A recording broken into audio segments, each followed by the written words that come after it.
Hola, ¿qué tal, Jacobs? Bienvenidos a un video más de El Jacob, donde el maestro Alfredo Jalife nos habla acerca de la desglobalización. Veamos por qué y a qué se refiere y ahorita comentamos. ¿Por qué no?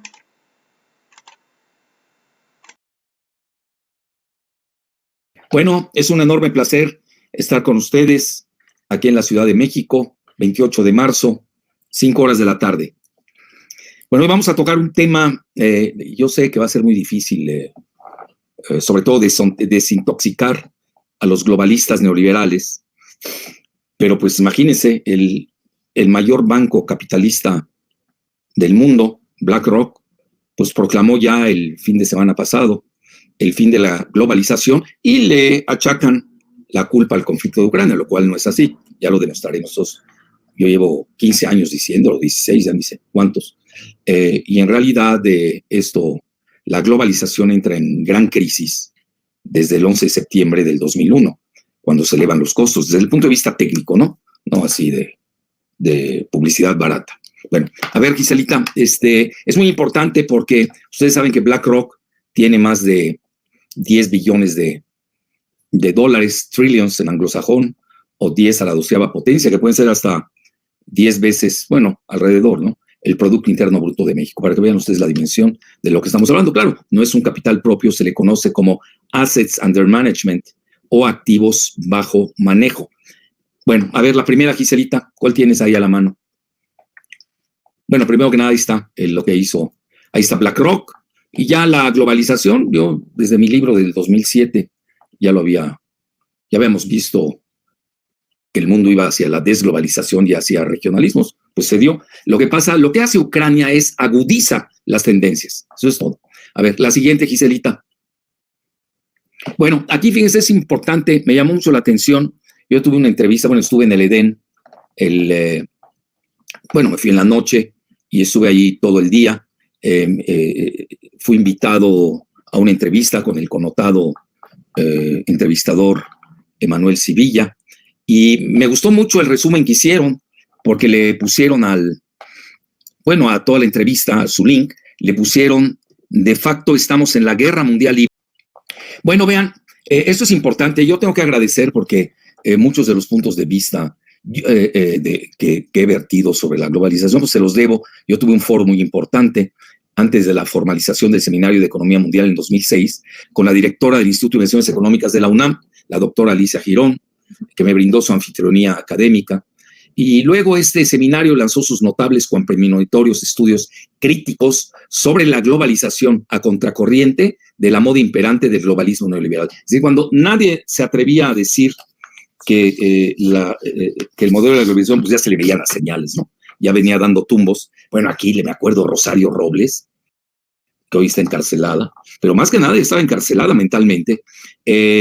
Dijo: hay que incrustarse a la globalización. Y eso que ella estudió, dice economía en la Facultad de Economía de la UNAM, que lo digo, realmente es un antro totalmente neoliberal que controla a Rolando Cordera. Incluso le hizo su apología al ITAM, digo, a aquellos que no estén enterados.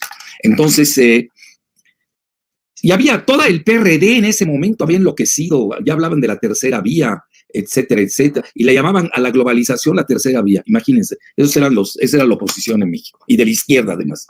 Bueno, entonces, sus coordinadores de ese seminario, yo creo histórico, fueron Luis Sandoval y Gerardo Minto Rivera, y ahora coordina conjuntamente con Arturo Ortiz Guadgemar. Entonces yo aquí digo honores a quienes honores merecen.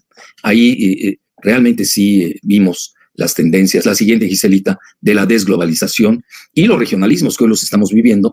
Y vean, curiosamente, el Instituto de Investigaciones Económicas de la UNAM tuvo el acierto de haber invitado al florentino, al gran pensador geoeconómico florentino, Giovanni Arrighi. A mí me tocó placearlo, yo lo llevé a programas de radio, de televisión, muy importantes, etcétera, etcétera, y era un personaje, en paz descanse, fuera de serie.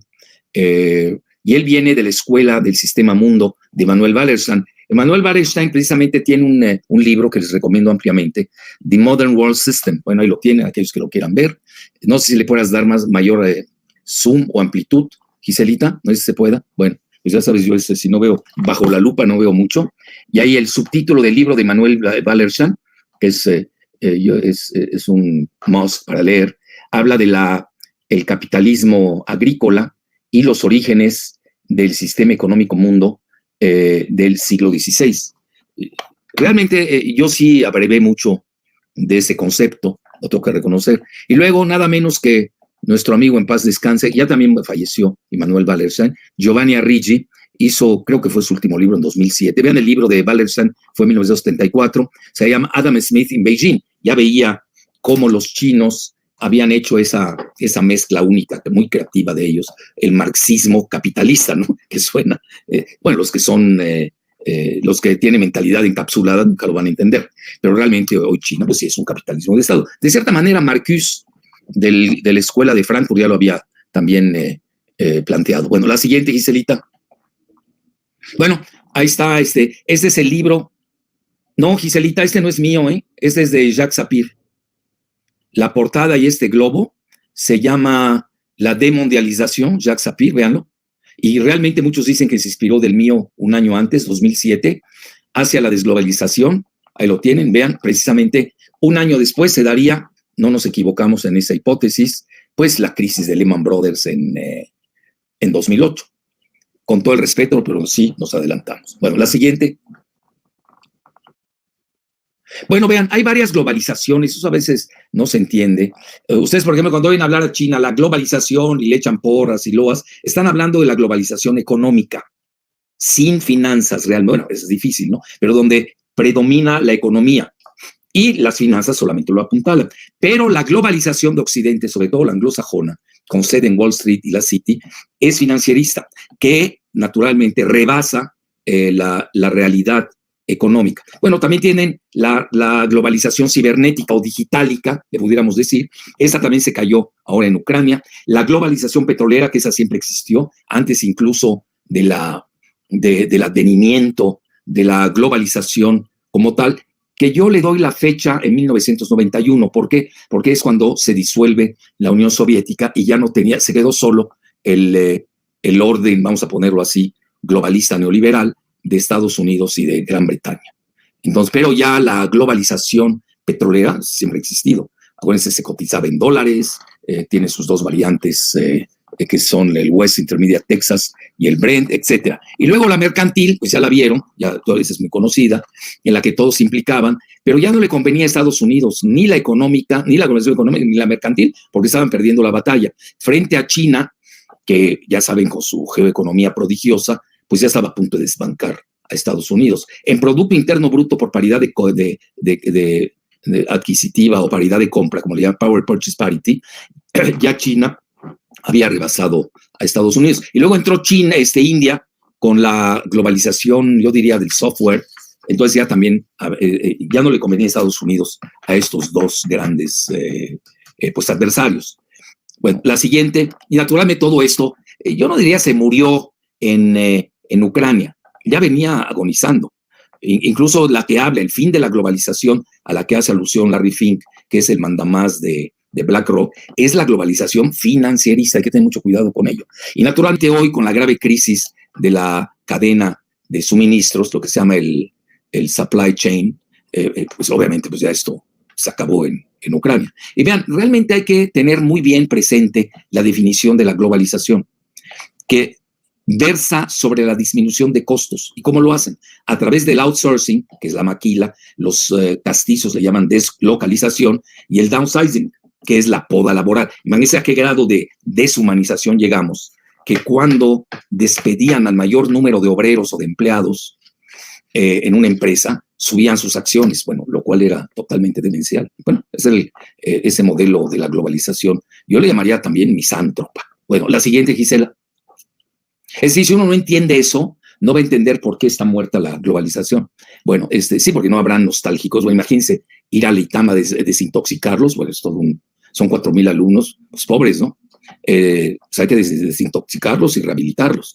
Vean la inoperancia desde cuándo viene del Consejo de Seguridad de la ONU, la división de los 5 miembros permanentes, que ahora se notó más que nunca en la votación sobre Ucrania. Ni China ni India condenaron a Rusia. Y Rusia, pues sería el tercer país miembro.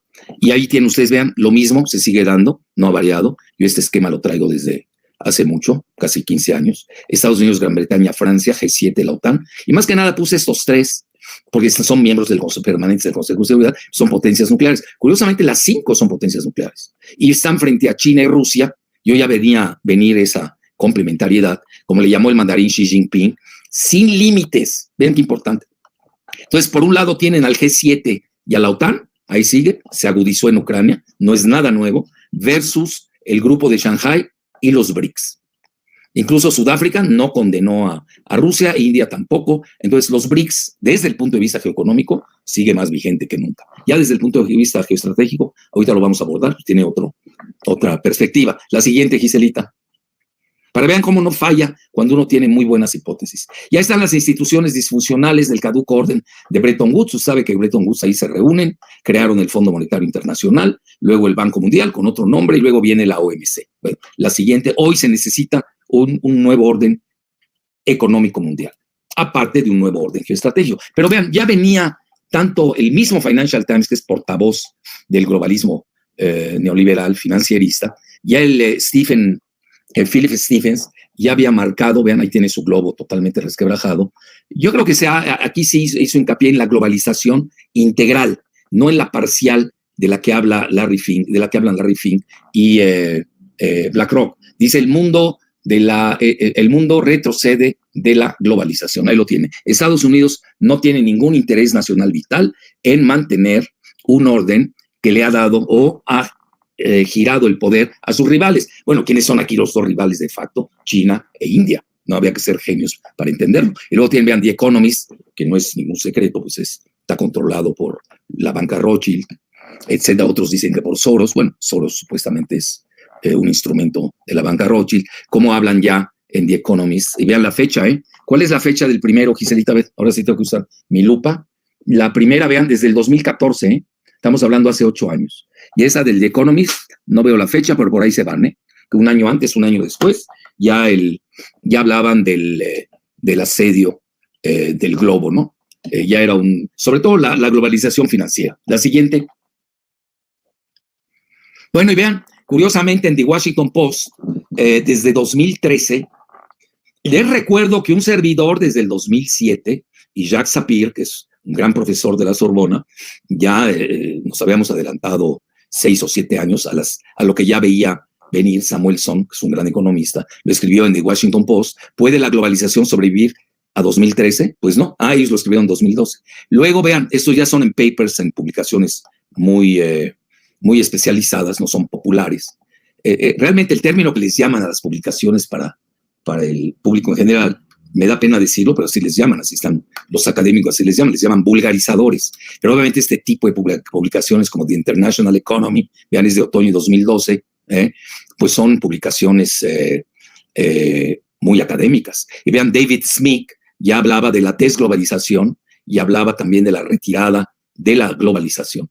Entonces incluso puede resquebrajarse la globalización, para que vean que también engañan cuando nos dice Larry Fink que es el fin de la globalización, desde el fin de su globalización, la financierista. La globalización integral, es de cuando manejamos la mercantil, la petrolera, la economicista, la digitálica, es así, ya venía haciendo agua, pero ahora más que nada con el fin de la globalización financierista, yo lo hubiera agregado a las 10 páginas que publicó el jueves pasado, creo, o miércoles, da igual, miércoles, jueves pasado, en la publicación especial que ellos tienen en BlackRock, pues sí era más que nada financierista, las otras ya, por eso hay que hacer muy bien la subdivisión de qué globalización estamos hablando. Pero al final del día, la globalización pues era integral, y te comportaba esas dos características que les di, que sería el downsizing, y la otra, es decir, la poda laboral, y la otra, el outsourcing, que es la deslocalización o la maquila. Bueno, ahí podría entrar también los paraísos fiscales,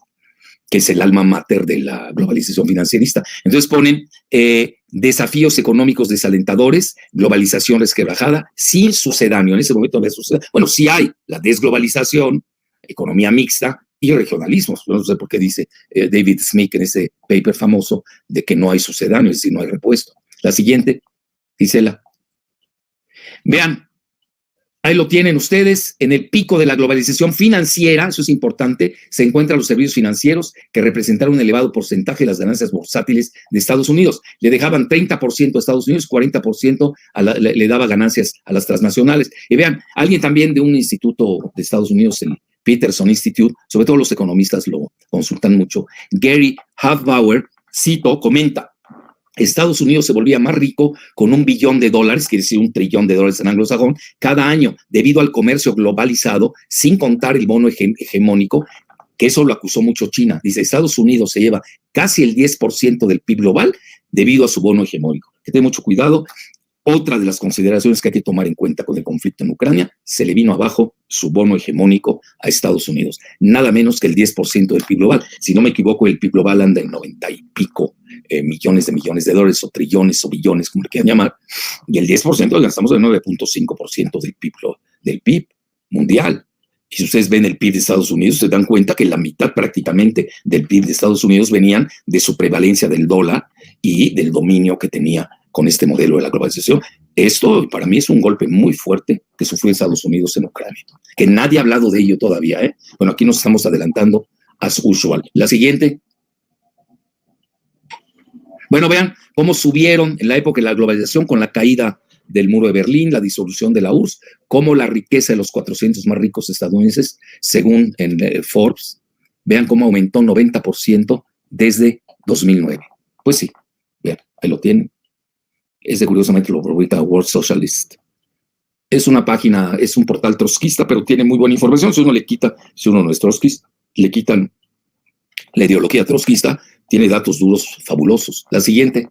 Por eso hay que saber leer también, ser plurales en la lectura. Bueno, ya ven, el boletín de los atómicos científicos estaba en ese momento a 5 minutos. Hoy creo, yo los dejé en 1 minuto, la vez pasada que lo vi, y luego ahora han de estar en 1 segundo, creo. Y vean, ya Henry Kissinger en su libro World Order, pues daba, muchos lo criticaban de que no sabía de economía, que le faltaba esa parte. Sí, pero sí veía desde el punto de vista geoestratégico, y se los dice alguien que nunca ha sido kissingeriano, pero sí veía que ya el orden mundial ya estaba totalmente resquebrajado. Y vean, un humilde servidor, desde el año 2000, yo ya había previsto el lado oscuro de la globalización. Este libro lo pueden bajar en forma gratuita en mi portal. Ya saben, yo cada 3 años ya. Yo no quiero hacer dinero de la publicación de mis libros, no es mi intención, yo lo hago para compartir con mis alumnas, alumnos y el gran público que quiera aprender. No es mi intención lucrar con el conocimiento. Entonces, yo ya hablaba ahí en la era de la posglobalización. Y a ver qué más, ¿cuál es el otro subtítulo? Ya se me olvidó mi subtítulo, Giselita, en el lado oscuro de la globalización. Bueno, yo hablaba de la balcanización, ya me acordé. Bueno, hoy estamos viviendo balcanización. Ucrania ahorita está de facto en una balcanización. Ya se veía venir desde este año, lo publiqué en el año 2000. Fue un libro muy premonitorio. Gustó mucho, me acuerdo, en Alemania, donde fui a impartir clases de globalización en la Universidad Alemana de Treveris. Curiosamente, ahí está Giselita ahora estudiando alemán. Y en Treveris, les recuerdo, pues ahí es donde nació Carlos Marx. Bueno, y ahí emití este axioma un poco temerario para su época, que la globalización es inversamente proporcional a las balcanizaciones. Ya de facto ya les di a entender lo que estamos viviendo. Lo estamos viviendo hoy a nivel de regionalismos, pero también ya será el inicio. Bueno, ya empezaron las balcanizaciones, pero la principal balcanización es la de Ucrania. La siguiente, a partir del 24 de febrero de este año. La siguiente, Giselita. Bueno, vean, mi conclusión en ese momento era, vamos hacia una desglobalización y regionalización bipolar. Le pueden quitar lo de transmeta, y ahí quise ser muy sofisticado, y mi sustrato y sustento era G7, OTAN, Unión Europea, contra BRICS, Grupo de Shanghai, Unión Euroasiática. Me van a disculpar, pero se cumplió al pie de la letra. La siguiente, Gisela. Bueno, acabo de escribir este artículo en Bajo la Lupa, en La Jornada, en donde enuncio lo que precisamente planteó Larry Fink, mandamás de BlackRock, sentencia el fin de la globalización debido al conflicto de Ucrania. Ya les di mi muy humilde opinión. Realmente el de la que hablé es de la globalización financierista. Las otras ya desde hace mucho venían en agonía. Ucrania fue su sepelio. Es el sepelio de la globalización integral, incluyendo la financierista. La siguiente, Gisela. ¿Qué tienes ahí? A ver, bueno, ahí está. Eso se lo envía a sus shareholders. Vean cuándo fue. Fue el jueves, ya ven, no me equivoqué. 24 de marzo. Sacudió, obviamente, a los centros de pensamiento importantes. Se los digo con unidad y rigor. Hoy no he visto estamos viviendo una época analizada e interpretada, fuera de la entrevista que le di a La Octava con Jesús Escobar el jueves por la noche, y naturalmente con Emanuel Sivilla en telereportaje de lo que yo llamo la capital política de México, allá en el Edén, en Tabasco. Entonces son 10 páginas. Nosotros la vamos a analizar este miércoles en nuestra clase de globalización y negocios internacionales de posgrado de la UNAM. Vale la pena, pues, que los alumnos estén actualizados a más alto nivel. Y no he visto a nadie en Latinoamérica, se los digo abiertamente. En Estados Unidos sí, NBC le dio juego, la televisora, etcétera. Bueno, siguiente, Giselita. En Europa el Financial Times le dio mucho juego, vean. Y sí pesa, porque nos guste o no, el Financial Times pues, es el portavoz del modelo de la globalización financierista o del globalismo neoliberal, como le quieran llamar. Ahí está, dice el fin de la globalización. Aquí lo ponen de que él maneja 10 billones de dólares, 10 trillions en anglosajón, y sobre todo advierte que la inflación, advierte sobre la inflación conforme las empresas reconfiguran las cadenas de suministro. Eso es fundamental. Bueno, la siguiente, prácticamente ya les dije todo. A ver, síguele, Giselita. Bueno, vean, yo ya desde cuando también venía criticando a los globalistas de Davos, eso es 2020, creyeron que iban a resucitar con el gran reset digitálico en la era de post-Trump, y su gobierno mundial, literalmente hablaban ya sin tapujos del gobierno mundial. ¿Y quiénes lo hacían? Tony Blair, imagínense, ex primer ministro socialista, se parece a los chuchos de México, ¿no? Que son travestis neoliberales y dicen que son socialistas, socialdemócratas. Y también Gordon Brown, que es el que lanza el concepto del G20, hay que reconocerlo, un ex primer ministro también británico. Bueno, la siguiente, sigue, Giselita. ¿Y esta cuál es? Bueno, aquí me entrevista en CGTN con los chinos, con CGT también hablé mucho del fin de la desglobalización, como que estamos en armonía, ¿no? Ahora, es lo único en que están de acuerdo en China, en Londres y en Washington. La siguiente, tuvo mucho éxito, por cierto, esa entrevista. Vean desde cuándo estamos hablando del caos global y la tormenta perfecta hacia un nuevo orden petrolero mundial. Esa globalización también ya se acabó, la petrolera, que era la principal globalización. La siguiente, ya incluso hoy Vladimir Putin pide que le paguen en rublos todo su suministro de gas y petróleo de la Unión Europea. Y vean aquí también el RCEP encabezado por China. Ustedes han tenido, pues yo diría, me han hecho el favor de seguirme. Aquí hemos estado realmente siguiendo las tendencias, si ustedes las ligan. Aquí Giselita me hizo poner el favor de poner esto del 10 de enero, como el RCEP, un bloque de 15 países, pues ya encabezaban, era el máximo bloque geoeconómico del mundo. Muchos en Latinoamérica ni saben que existe el RCEP, imagínense. Bueno, la siguiente. Ya no digo México, ya me estoy yendo a Latinoamérica. Bueno, y luego, esto lo tengo que reconocer, la guerra no declarada de Estados Unidos contra Rusia en Ucrania, ahí se la pregunta si era la primera guerra híbrida mundial, y resultó que ya hasta Sergei Lavrov, el canciller ruso, lo acepta. Él no me cita, no me da mi crédito. Bueno, no hay problema, ya saben, yo no vivo de créditos. Pero ¿y por qué es híbrida? Porque son muchas guerras en una.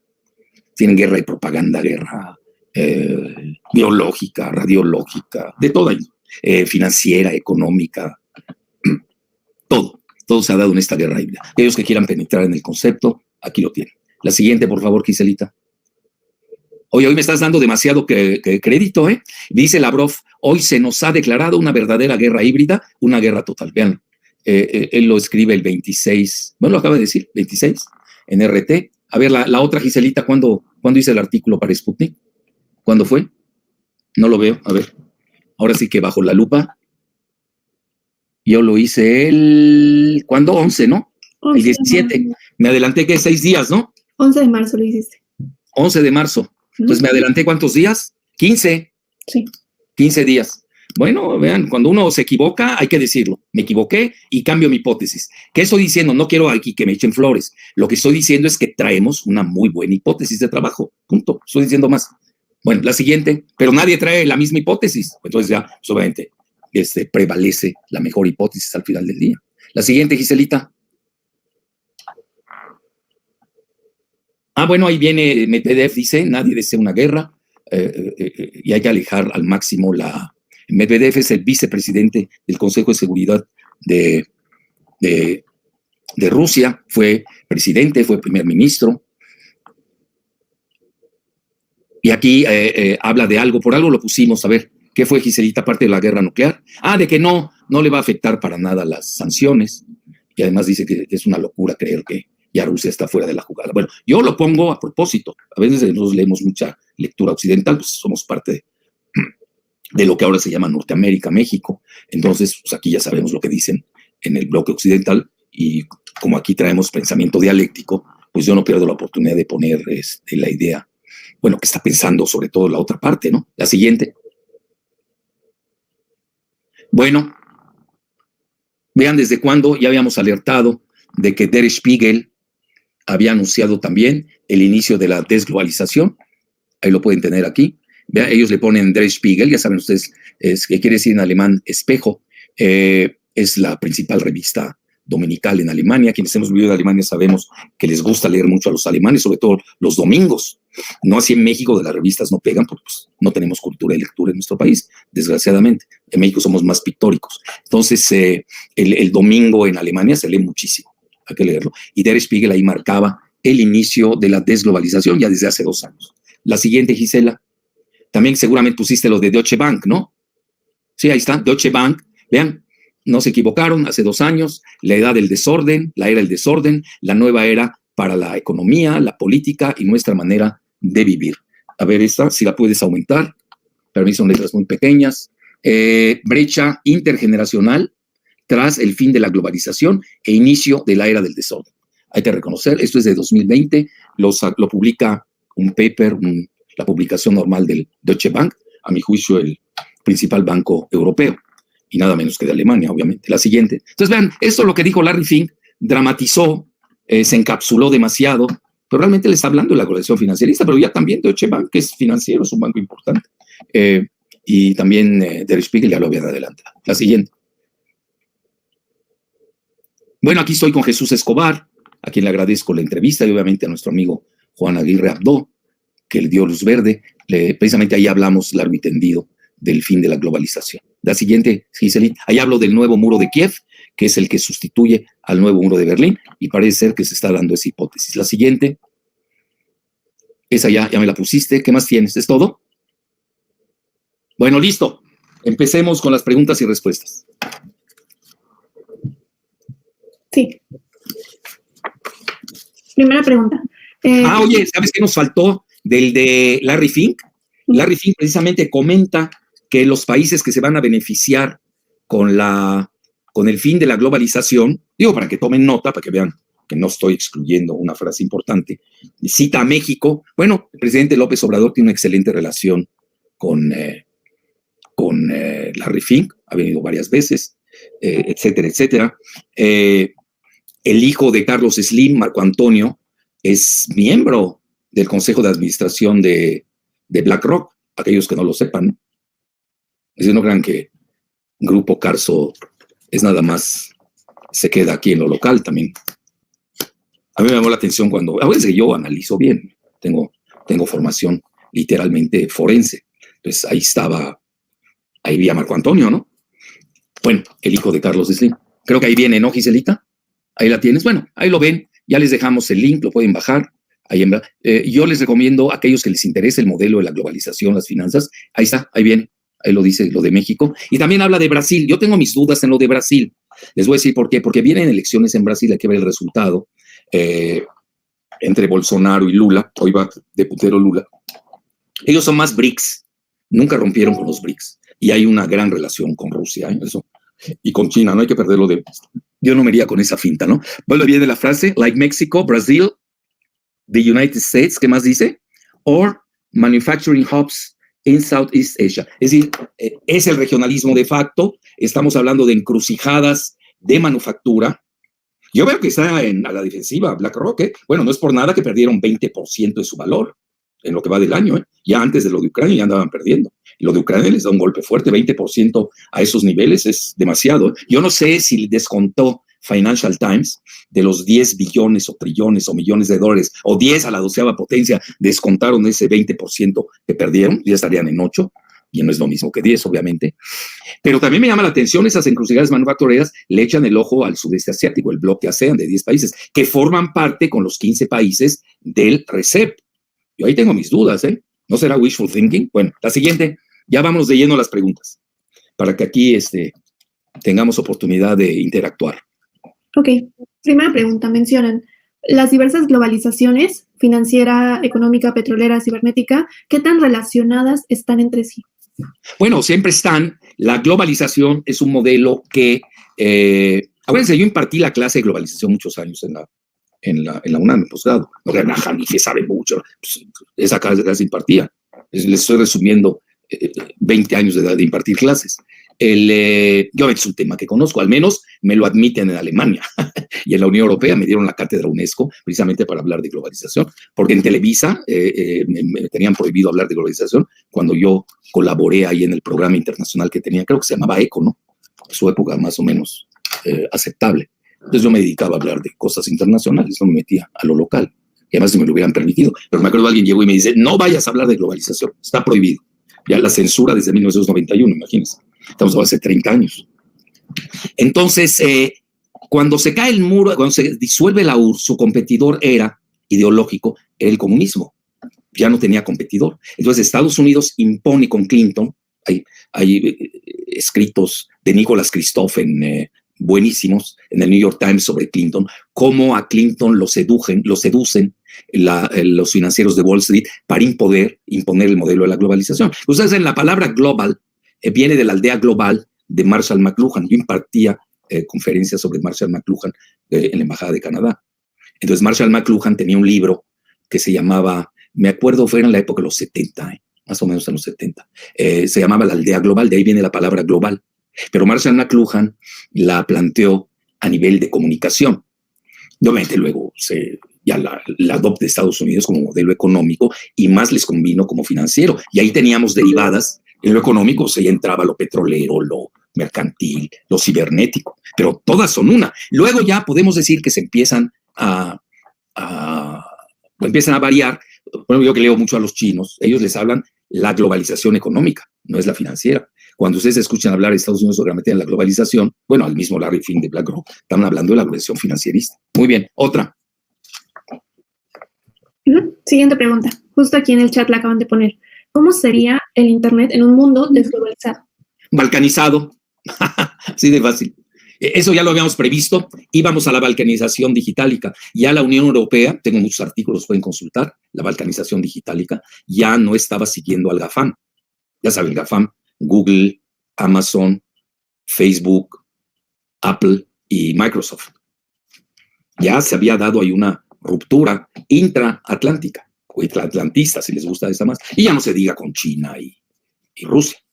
Entonces, ya, sí, yo veo ya balcanizaciones, abiertamente se los digo. Todo lo que sí, vean, mi axioma que me atreví a enunciar desde el 2020, oigan, estamos hablando de 22 años.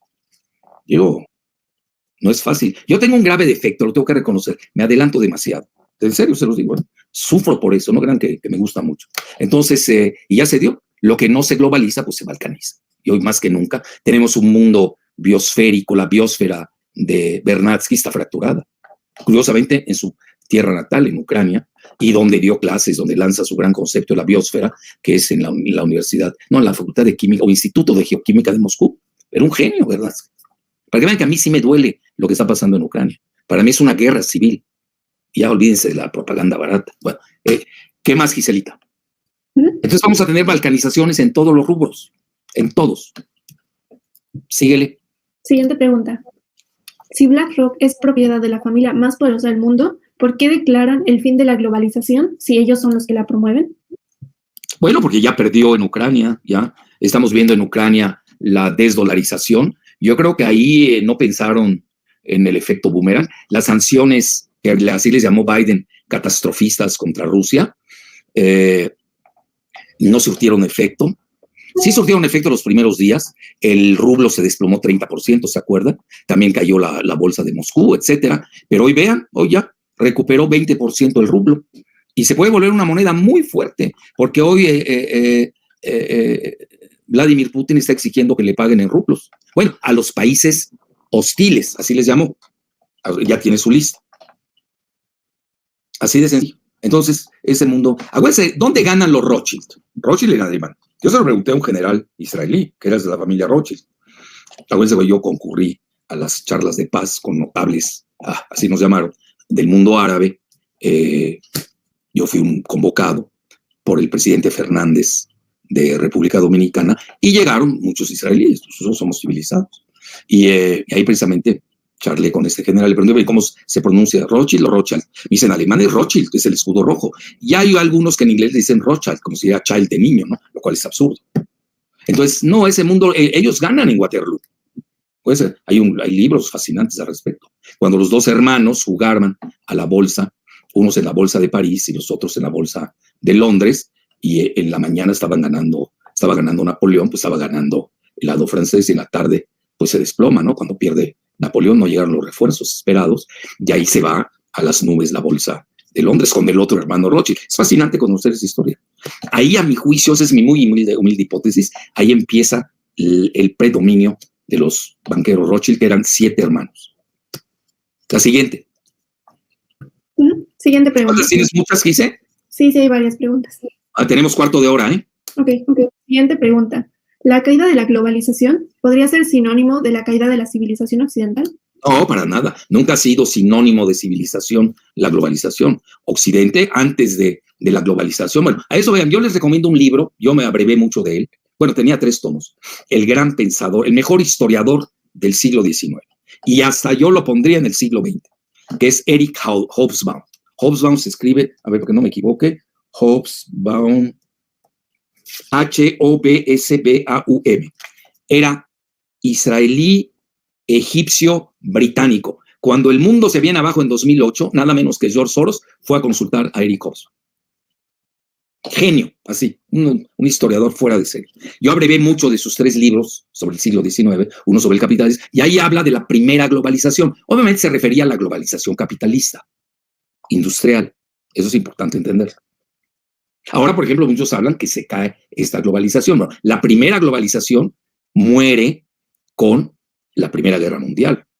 Ya la Segunda Guerra Mundial no pudo proponerla y entramos al mundo bipolar entre la URSS y Estados Unidos. Cuando se cae la URSS, entonces ahí surge esta nueva globalización, que ya, de facto, la globalización financierista ya decretaron su muerte, pues nada menos que BlackRock. Entonces, yo diría que Occidente es mucho más que sus modelos economicistas o financieristas. Para mí, Occidente es el renacentismo, es Italia, esa es la civilización. Ahora, hay que tener en cuenta esto, siempre yo he tenido discusiones fuertes con mis amigos que creen que saben de globalización, y al final les tengo que decir, oye, perdóname, yo doy clases de globalización, ¿qué me estás diciendo? Se ponen a discutir y no conocen el tema. Pero son mis amigos, nos perdonamos nuestros pecados. Le comentaba a uno que es muy sagaz, y me decía, es que la globalización viene desde atrás. Bueno, la ruta de la seda no era globalización, era un regionalismo. Incluso a mí me tocó ver las terracotas en la ciudad de Xi'an, que estaba conectada, que es una ciudad que tiene una gran cultura islámica en China, Xi'an, X-I-A-N, que estaba conectada sobre todo con Irán en aquel momento, bueno, con toda Asia Central, con Irán, toda Asia Central, y llegaba hasta Italia prodigiosamente, pero no era la globalización, etcétera. Yo diría que la globalización vive, luego muere, y muere con las nuevas tecnologías. Eso siempre se ha dado, al menos es lo que hemos visto de las globalizaciones, bueno, la globalización previa. Al menos es la tesis de Hobsbawm. Alguien puede salir ahí que tiene formación económica y es muy respetable. Yo también fui adicto a los ciclos de Kondratiev. Sí, uno puede empalmar los ciclos de Kondratiev con la globalización. El problema de los ciclos de Kondratiev pueden ser locales, regionales o globales. Fíjense qué interesante. Entonces hay que saberlos diferenciar. Si uno no lo sabe diferenciar, se desfasa, bueno, o se desincroniza, que es peor. La siguiente, que viene siendo lo mismo. La siguiente, Giselita. Ya tenemos 10 minutos. Siguiente pregunta. ¿Alcanzamos a 10 minutos o hasta va a faltar tiempo? Pues sí, ahorita englobamos algunas. Bueno. Ok. El mundo se dividirá en bloques comerciales, es decir, pronostica el bloque de Estados Unidos y sus aliados y el de Rusia y China con sus aliados. Sí. Y muy similar la pregunta, ¿qué tipo de relaciones económicas internacionales vamos a ver sin la globalización? Mira, entre Estados Unidos y Rusia directamente ya están muy dañadas. En estos 2 días hemos visto que se han deslindado Macron, el presidente de Francia, como Olaf Scholz de Alemania. No estuvieron de acuerdo con las invectivas. Acuérdense que yo no voy a entrar a esos juegos, ya se los dije de entrada. No voy a participar, porque yo estoy a favor de que ya se arregle el asunto de Ucrania. Incluso lo he dicho, fue una guerra que nunca debió haber sucedido. En China abiertamente acusan a Biden de haber sido el instigador. No me voy a meter a eso, ya. Aquí no estamos en un tribunal, estamos analizando, ni tampoco estoy psicoanalizando, para ver cómo está el estado de salud mental de Biden o de su hijo Hunter, etc., y su laptop.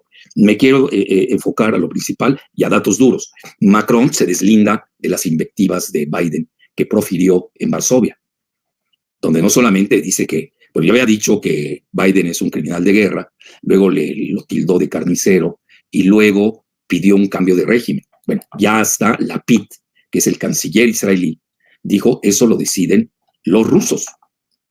Y eso ustedes lo saben, Israel es el aliado predilecto de Estados Unidos. Entonces, y estando Blinken en una reunión que tuvieron aquí que le llaman la cumbre de guerra, no me quiero meter sobre ello, si hay oportunidad la abordamos, pero ya hubieron 3 importantes aliados de Estados Unidos, y los 3 con armas nucleares, que se deslindan de sus declaraciones, que, lo digo, pusieron al mundo al borde del precipicio.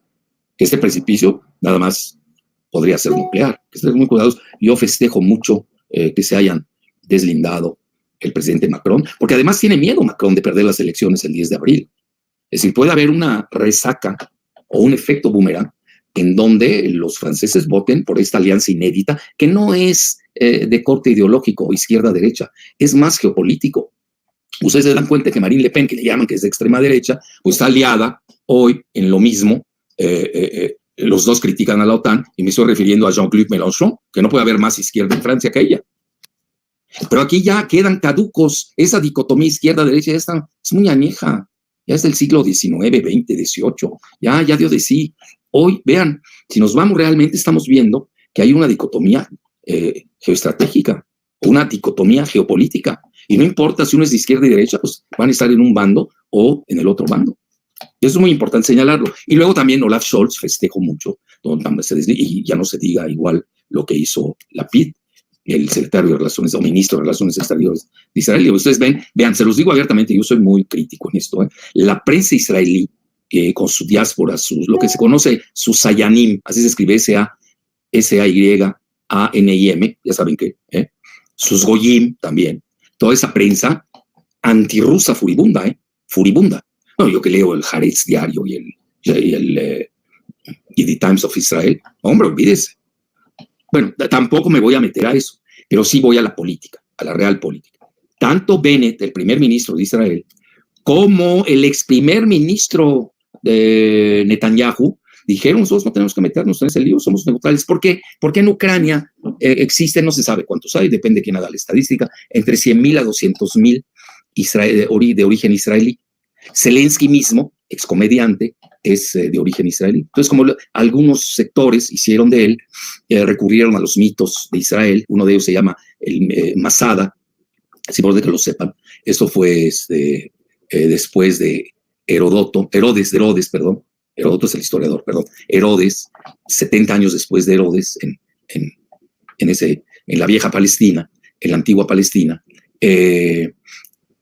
no se rinden los israelíes en una colina que se llama Masada ante los romanos. Y ahí empieza su gran diáspora. Bueno, es parte de su diáspora. Hay que conocer también la historia de todos los países y pueblos de esa región. Entonces, como que Zelensky usó mucho ese síndrome Masada frente a tampoco quiero dar, porque hoy uno dice invasión, ya te metiste en un problema. Metes operación especial, también ya te metiste en otro lío.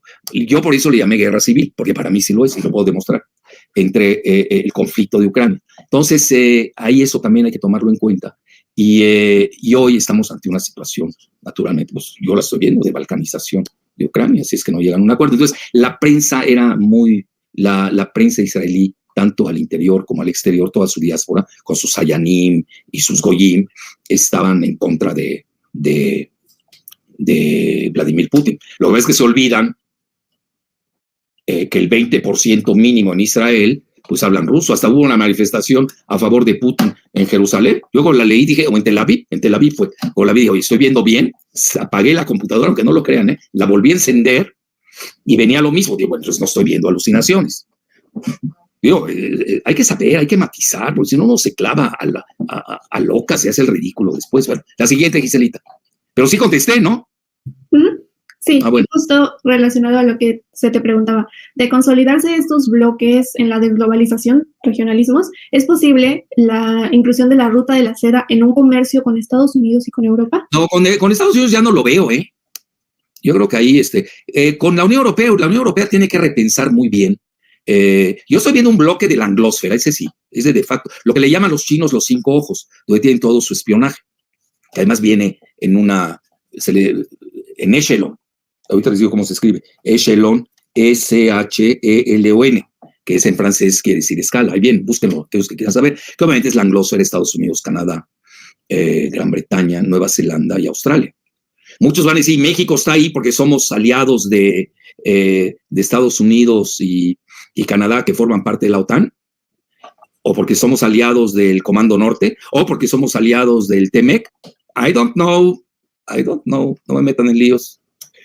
Pero sí voy a hacer un ensayo sobre la otanización de México. Ustedes vieron las reacciones en estos días, ¿no? Todo lo que dijo William Barr, ex fiscal de Trump, todo lo que dijo el embajador de Estados Unidos en México, Ken Salazar, todo lo que dijo el comandante, válgase la redundancia, o el jefe, vamos a ponerlo así, del Comando Norte en Estados Unidos. Cuidado, cuidado. Cuidado con una ucranización de México. Bueno, entonces sí hay bloques, los estamos viendo. De facto, la ruta de la seda, pues implica a la ASEAN, 10 a África. Fíjense lo que hizo el canciller chino, ya se fue a la India, ya la visitó. Y luego Lavrov fue detrás de él. India es clave, ustedes lo saben, y aquí antes que nadie la pusimos en relieve.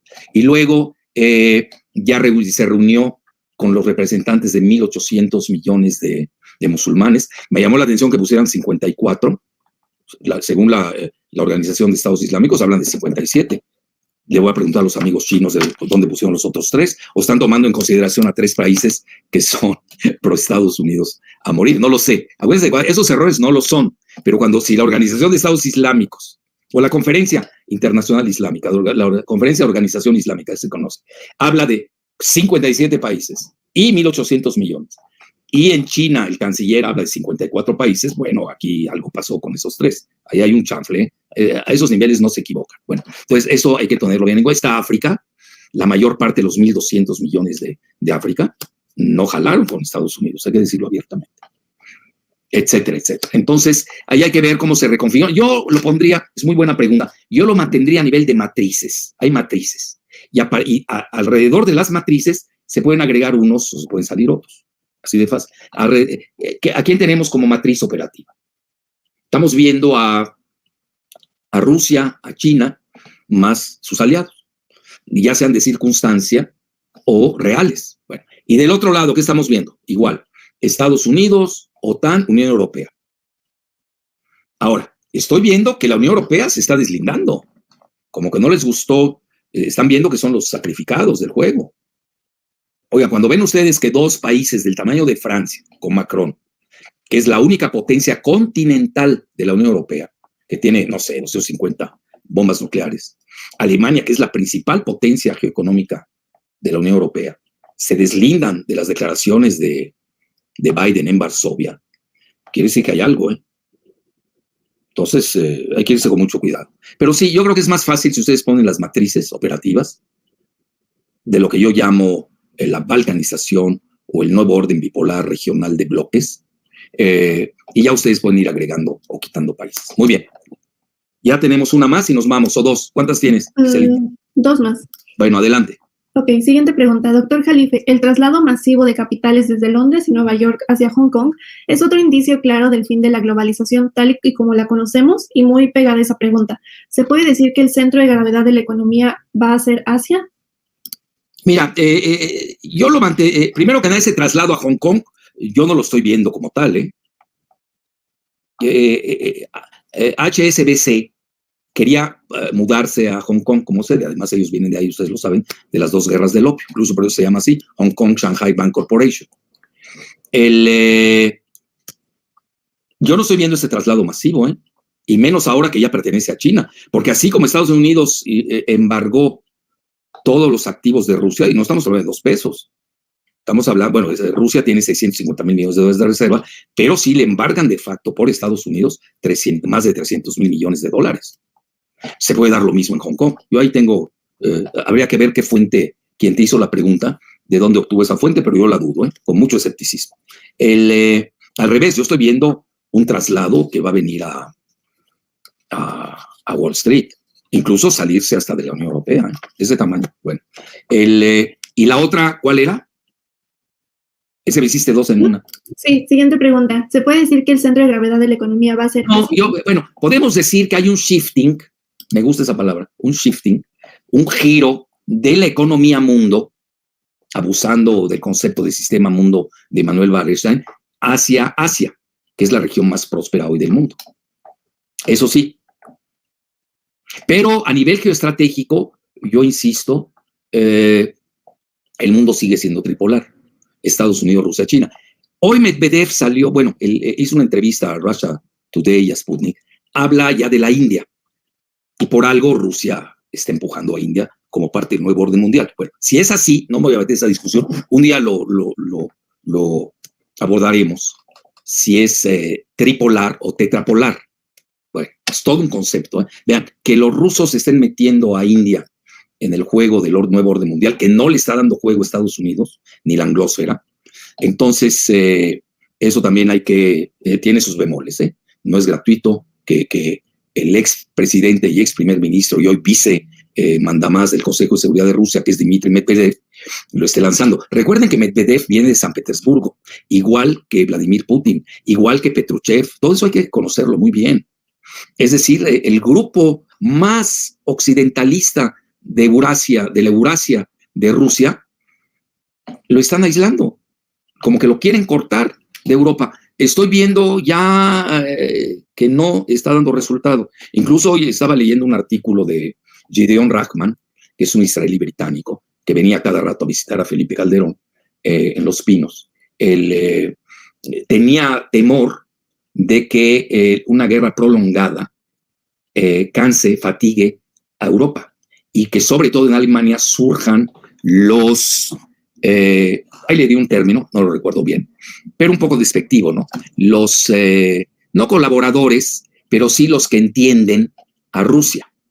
Bueno, ya con eso les está diciendo que si hay un segmento ahorita que está callado en Alemania, que no es ningún secreto, viene desde la Ostpolitik, la política hacia el este, que habían manejado Helmut Schmidt, que había manejado Willy Brandt, el mismo Gerhard Schröder, todos son del Partido Socialdemócrata, que es el que gobierna en coalición con los conservadores y que de cierta manera había aceptado Helmut Kohl de Alemania y también Angela Merkel, aunque ahorita están tildando a Angela Merkel que era una gran farisea. Bueno, no me voy a meter en esos términos de invectivas. A lo que quiero llegar es de que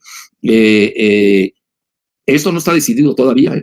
Ya la misma China está diciendo que la gran sacrificada en esta contienda en Ucrania fue Europa, porque estaban arrojando a Ucrania hasta el último soldado ucraniano, no estadounidense. Todas esas cosas hay que irlas viendo. Estamos viendo una dinámica. Ya ven, el 29 y 30 empiezan las charlas presenciales en Estambul entre la parte de Ucrania y de Estados Unidos, y ya la prensa israelí, con la que tiene muy buenas conexiones Zelensky, son sus correligionarios, hoy lo estaba viendo en The Times of Israel, hablan de que sí está dispuesto Zelensky a aceptar la neutralidad de Ucrania. Bueno, entonces, ¿para qué fueron a la guerra? ¿Por qué no la aceptaste antes? Ya no hubiera sido necesaria esta guerra. Pues son los acuerdos de Minsk, el Minsk 1 y Minsk 2. Entonces, como que estoy viendo ya movimiento, una dinámica. De facto se los digo, yo no estoy a favor de que alguien pierda o gane, pero de facto está aceptando Zelensky las condiciones de Rusia. Incluso darle su autonomía al Donbass. Ustedes saben, ahí está Donetsk y Luhansk, ¿no? Luhansk, que ya son repúblicas independientes. Y hay que ver también si acepta el nuevo estatuto de Crimea. Realmente no tiene mucho margen de maniobra. Bueno, ustedes leen la prensa favorable a Zelensky. Yo acabo de estar en un restaurante, no quiero decir el nombre, conozco hasta el dueño, quién es el dueño del edificio, etcétera.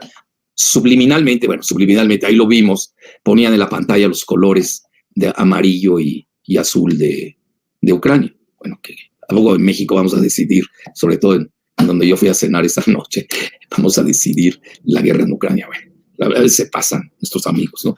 Nuestros primos hermanos, vamos a dejarlo así. Bueno, dejémoslo así. Bueno, ¿ya tienes otra o ya me voy, Giselita? La última. A ver, venga. La última. Bueno, hablaste de... Tardé más en las preguntas y respuestas que en la ponencia. Sí. Bueno, a ver. Bueno, hablaste de la desglobalización y ahora sigue la posglobalización. Y la pregunta es, ¿ahora qué? Sigue otra pregunta. Si los fondos y conglomerados globales que impulsaron esta ideología caerán con la misma, ¿renacerán industrias nacionales con tecnología, manufactura y banca propia? Mira, yo veo que sí vamos a regionalismos. Se están dando de facto. Por ejemplo, tienes un México, para tener nuestro ejemplo clásico. Tienes un Temec. A vos nos conviene salirnos del Temec. Además, lo tienes firmado. Nos meteremos en un gran lío. Pero sí estoy viendo que regresan los nacionalismos. Eso sí. Sí, porque la desglobalización, su corolario es los nacionalismos. Y vean, algo muy interesante.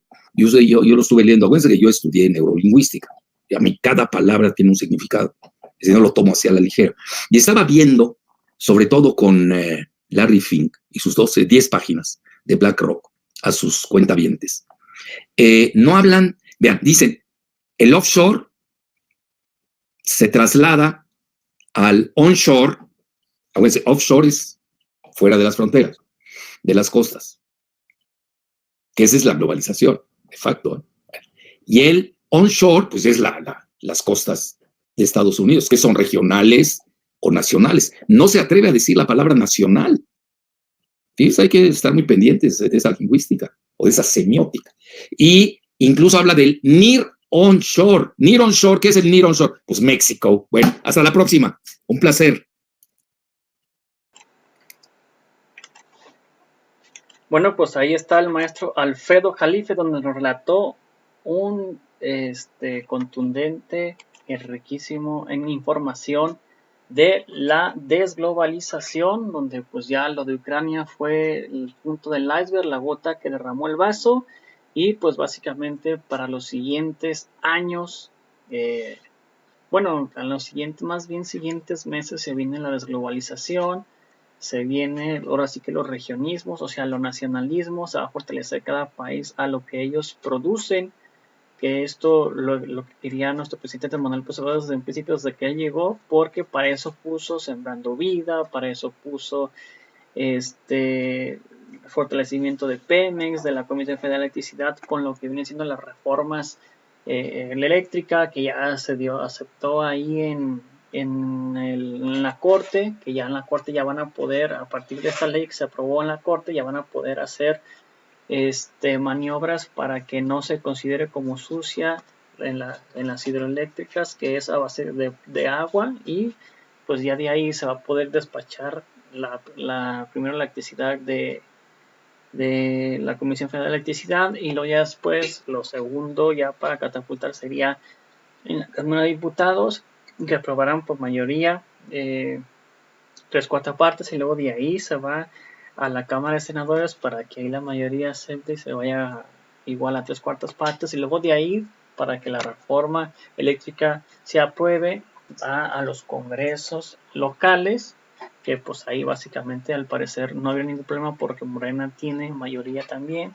que tienen que aprobar en 16 o 17 congresos nacionales, o sea, en 17 estados los diputados locales lo tienen que aprobar, y ya de ahí se manda a lo que viene siendo el diario nacional de la federación, y ya tienen 30 días para que se ponga en rigor la ley esta, que pues básicamente pues queda pues ciertos meses, 3-4 meses al parecer, para que pueda ya quedar como nuestro presidente Manuel López Obrador, queda como de aquí a julio, agosto, septiembre, octubre más o menos. Esperemos que sea lo más antes posible, pero es más o menos el proceso que lleva, y pues es lo que quiere nuestro presidente, fortalecer más que nada la nacionalización, lo regional, junto con lo de Sembrando Vida, con lo de Pemex, nos empezamos a ser autosuficientes básicamente. Así que no sé ustedes qué opinan al respecto de esto. Si me puedes apoyar con estrellas que no afecten tu economía, sería completamente fantástico. Isabel OEG, saludos para Rigoberto Rincón Gómez,